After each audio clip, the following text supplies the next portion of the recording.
So let's just say you're a U.S. president, you go to work and you're getting a report first thing in the morning, whatever time you wake up, whether it's 7 a.m. you wake up or some presidents who wake up at 10 a.m. and you get this report telling you, hey, President, shh, can you please wake up? Please wake up. We got reports that our military bases have been attacked 78 times the last couple weeks. Should we do anything about it? Do you just kind of roll over to the other side? Do you say, what did they do to who?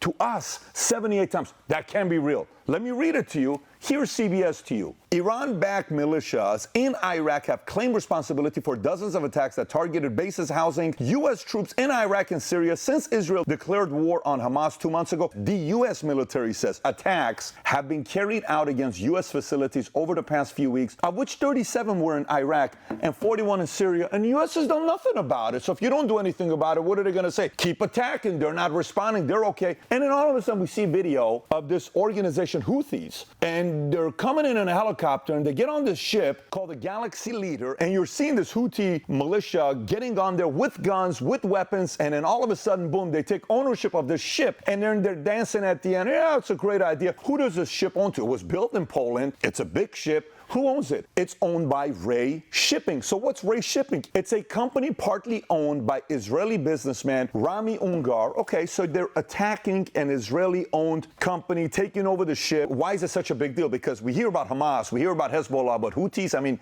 we have to now worry about Houthis. Well, Houthis is 5 times the size of Hamas. Just so you know, they're bigger than Hezbollah. They got a pretty good amount of budget. And why are they targeting these ships in the Red Sea? Because that's the way that goes to Suez Canal. And by the way, 10% of oil in the world goes through there. 12% of all export goes through there. 30% of containers. It's $1 trillion of trade that goes through here, and the Houthis have put the fear into everybody else. And you know what they're saying? This is the line of what their leader said. Youssef al-Modani, one of their major generals, said any escalation in Gaza is an escalation in the Red Sea, and any calm in Gaza is considered a calm in the Red Sea. He continues, any country or party that comes between us and Palestine, we will confront it. By the way, their allies, North Korea, Iran, Syria. Their enemies, Saudi Arabia, U.S., and Israel. You see what's going on over here? Now, having said that, not a lot of people are talking about this, but there's a major consequence because a lot of companies are saying, we're just not going through this here. We're going to talk about all of that today.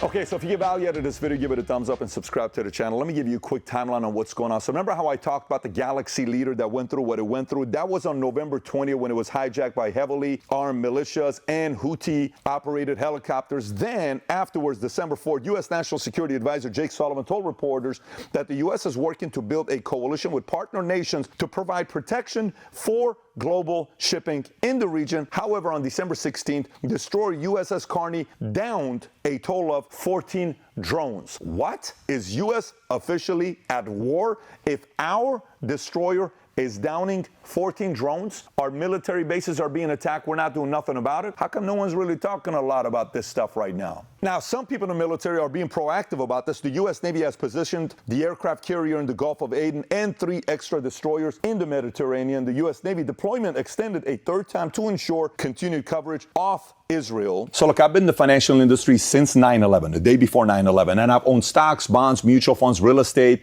crypto, gold, you name it, I've owned it. But the one thing that's very important part of my portfolio all these years is gold. I love having a percentage of my net worth in gold that I have access to in case of many different things. That's why we chose to work with our new sponsor, American Hartford Gold.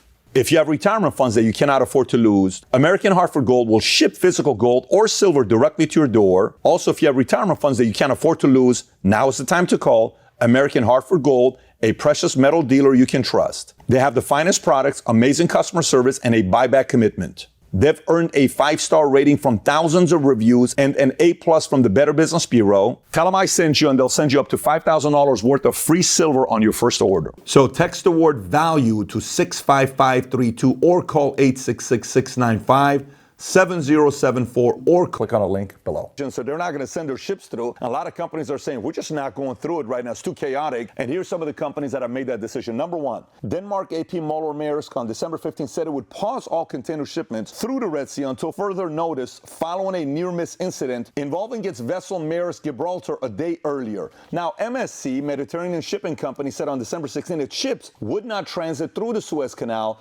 with some already rerouted via the Cape of Good Hope a day after Houthis forces fired 2 ballistic missiles at its MSC Palladium 3 vessel. The decision will disrupt sailing schedules by several days, the Switzerland-based group said. The ship was targeted by a missile while traveling from Salah, Oman to Jeddah, Saudi Arabia, the company said. Number 3, CMA CGM, French company group, on December 16th said they are also pausing all container shipments through the Red Sea. So is COSCO Shipping, not the COSCO Shipping you're thinking about, but China's COSCO. On December 18th, they're the latest shipping giant to halt Red Sea route amid the attacks. And then we have a few other ones here we can talk about. We can talk about a German container, Hapag-Lloyd, as well as Evergreen, which I'm sure you've heard about Evergreen before when they went through their issue. Now, aside from those shipping companies, here's the oil companies that are saying we're just pausing, with the biggest one being BP. They're not willing to take the risk. On December 18th, they said they have temporarily paused all transits through the Red Sea. Equinor, a Norwegian oil and gas firm, on December 18th said it had rerouted some vessels that had been heading towards the Red Sea. So has Euronav, Belgium oil tanker firm, said on December 18th it would do the same. So has Frontline. Now, for some of you, in case maybe your geography is not your thing, you want to know where these Houthis are. They're on the west side of Yemen. If you look at this map, look where they are. You'll notice Houthis are purple. That's their military. They're right on the border of Saudi Arabia. And to the west of them is the Red Sea.